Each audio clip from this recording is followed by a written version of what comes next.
1, 2, 3, come on!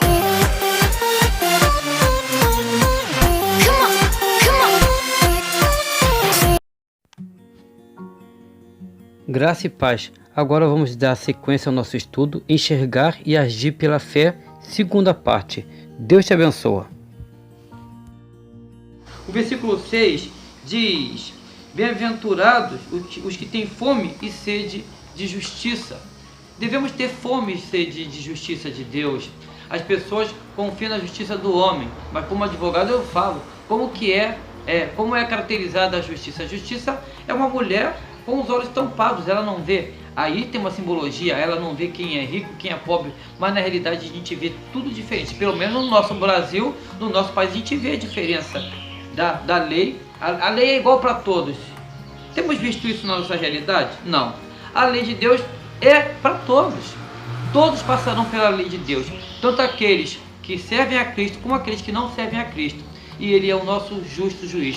Que Deus seja o teu justo juiz. E aí temos que ter cuidado como servo de Deus. Muitas vezes julgamos as pessoas. Jesus Cristo, lá no livro de Mateus, lá no capítulo 7, ele fala: não julgueis para não ser julgados, porque com o peso que você julgar é o peso que você vai ser julgado. Às vezes a gente se esquece que o peso que eu uso no irmão, o peso que eu uso para julgar as pessoas, as vizinhanças aí, que às vezes estão realmente em pecado, é o peso que você está separando para você ser usado. Veja a importância de se deixar o julgamento ao justo juiz, a Deus. Então, bem-aventurados aqueles que têm fome e sede da justiça de Deus, porque sabe que essa justiça é a justiça perfeita. O versículo 7 diz assim: bem-aventurados os misericordiosos, porque alcançarão misericórdia. Hoje em dia, as pessoas falam assim: farinha pouca, meu pirão primeiro, né? Ou seja, olha às vezes para a situação em que a pessoa padece de alguma coisa e não faz nada, vira a cara e aquele problema não é meu. Se não é problema meu, quando o cristão tem que olhar e, ao ver aquela situação de miséria, ele tem que se condoer. Ao se condoer, tem que fazer alguma coisa para que a realidade seja mudada. Vi uma matéria há pouco tempo na televisão daquelas pessoas que estão dentro de casa, pessoas que têm um trabalho informal, por exemplo, as pessoas que fazem limpeza, né? As diaristas, e que estão sendo seu ganho, e que estão passando necessidade, sabe? Como igreja, a gente não pode se reunir, mas a gente pode se combinar, não sei, pelo WhatsApp, para que a gente possa juntar alimentos e levar para aquela pessoa que você conhece, que está passando necessidade. Não precisa ir longe, não precisa ver uma matéria na televisão, aquela pessoa que está lá longe, que está passando necessidade, não. Provavelmente alguém aí perto da tua casa está precisando da tua ajuda. É claro que estamos em quarentena, mas não quer dizer que a gente não pode ajudar as pessoas. Temos que agir, sabe, com clemência. E não acontece isso, né? Muitas vezes, tirar o nosso medo para poder fazer algo diferente. Vencedores nem sabem o que significa essa palavra, misericórdia, clemência, olhar para o outro e se condoer. E falar assim, é muito fácil, é muito simplista, falar assim: este problema não é meu, esse problema não me pertence. Ah, ele que procurou esse problema, ela que procurou esse problema, agora se vire para lá. Não, os bem-aventurados, aquelas pessoas que são chamadas bem-aventuradas, são aquelas pessoas que têm também misericórdia. Olha, porque vão alcançar misericórdia. Sabe naquele dia que você clamar misericórdia? Será que você olhou para as pessoas com um olhar de misericórdia? Como você pode clamar a Deus misericórdia se você não tem misericórdia com as pessoas? Como naquela parábola que Cristo fala, né? Do homem que tinha uma dívida muito grande com o rei. Ele se dobra diante do rei e ele pede perdão pela sua dívida, porque ele não tinha como pagar. Na realidade, ele nem pede perdão pela dívida, ele pede um prazo para ele poder pagar, um prazo maior para ele pagar a dívida. E aí o rei teve misericórdia, teve clemência daquele homem e falou assim: não, pode ir embora, pode ir, as tuas dívidas estão pagas, você não deve mais nada. E quando ele sai, ele encontra alguém que estava devendo e fala assim: me paga agora ou eu te põe na cadeia. E a pessoa fala assim: tenha misericórdia de mim, eu não tenho como te pagar, me dá um tempo que eu vou te pagar. E ele não quis saber. Foi o que ele fez, pegou, chamou o oficial de justiça e mandou prender. Quando aquela notícia chegou ao rei, que o rei falou assim: você é uma pessoa impenitente, poxa, por que você não perdoou aquele que a dívida era tão menor? Por que você não perdoou a dívida dele quando eu perdoei a tua dívida? Isso quer dizer também em relação a gente perdoar, sabe? Quantas pessoas estão com o coração endurecido e não querem perdoar? Ei, perdoa aí, tá? Perdoa aí. Tenha misericórdia. Misericórdia, Senhor Deus, daquelas pessoas que têm um coração endurecido e falam assim, eu perdoei falando de tal, mas aí ele parou para cá. Não, não é desse jeito. Se a pessoa Deus fala assim, João Gilberto, eu te perdoei, mas sou eu para cá e você para lá. Gente, ir para lá, no reino de Deus, é inferno. Então, olha, cuidado com esse negócio aí também, tá? Eu perdoei, mas é ele para lá e eu para cá. Reino dividido não subsiste, Jesus Cristo falou. Então, tenha misericórdia. Busque misericórdia. O que você acha disso? Você está vivendo misericórdia? Como que você vai pedir misericórdia de Deus? Como você vai alcançar misericórdia da parte de Deus se você não busca misericórdia? Então pense nisso. O versículo 8 diz assim: bem-aventurados os limpos de coração, porque verão a Deus. Quantas vezes estão com o coração da gente, sabe, sujo? Tudo pra gente é maldade, tudo a gente vê é maldade. Isso às vezes, muitas vezes acontece dentro da igreja. A gente, como eu falei, a gente não deve julgar, mas a gente julga uma palavra, a gente julga uma atitude. E aí às vezes a gente se distancia porque a gente está com o coração sujo. A pessoa fala uma coisa pro bem, a pessoa já leva pro mal. Você conhece gente assim? Você está vivendo desse jeito? Então tenha muito cuidado com isso. Busque, sabe, essa retidão espiritual a cada dia. Sabe, a palavra de Deus fala, o Salmo diz que devemos ter o nosso caminho aplainado, ou seja, sem altos e baixos, sabe? Perfeito. Já andou em uma estrada toda esburacada? É horrível, né? Você balança para um lado, você balança para o outro, você vai para frente, vai para trás, porque você está numa estrada toda esburacada. Então, tenha o teu caminho reto, aplanado, isso diante da palavra de Deus, da doutrina da palavra de Deus. Se Deus fala um dia, através da sua palavra, limpa isso, limpa. Deixe esse hábito, mas procure ter um coração, sabe, reto, um coração aplanado, um coração sem maldade. Olha que às vezes eu me entristeço, não é que eu estou querendo julgar, mas às vezes eu me entristeço como que eu vejo que irmãos às vezes pioram quando vêm para a igreja.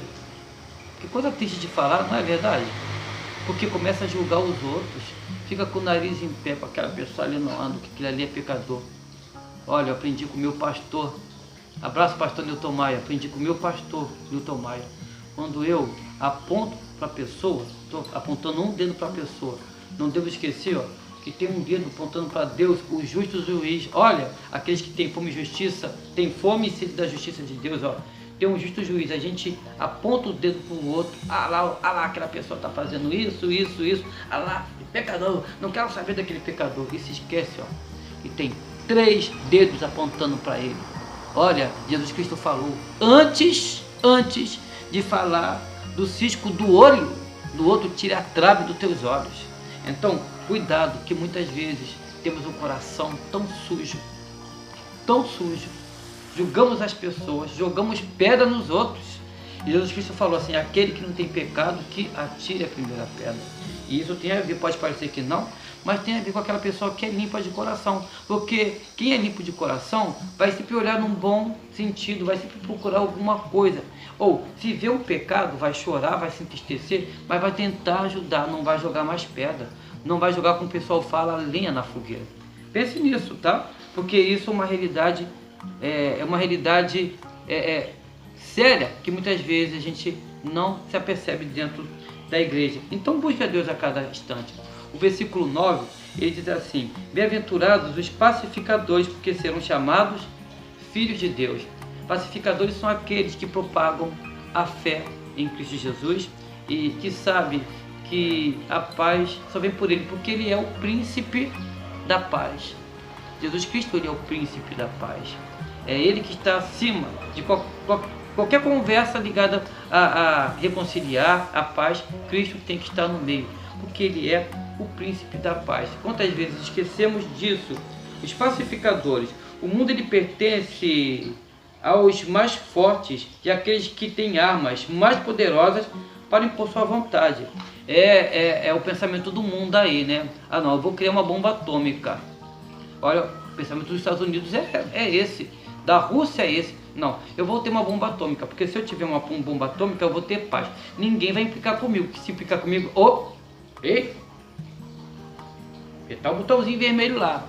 Então, temos que ter cuidado realmente em sermos pacificadores. Você tem tido esse cuidado de ser pacificador no teu trabalho, de ser pacificadora dentro da tua casa, pacificador com seus pais, pacificador com seus irmãos, pacificadores com teus vizinhos, com todos. Temos que buscar paz com todos. E às vezes, infelizmente, mau testemunho, hein? Quantas vezes a gente não tem e não busca a paz dentro da nossa igreja? Brigamos.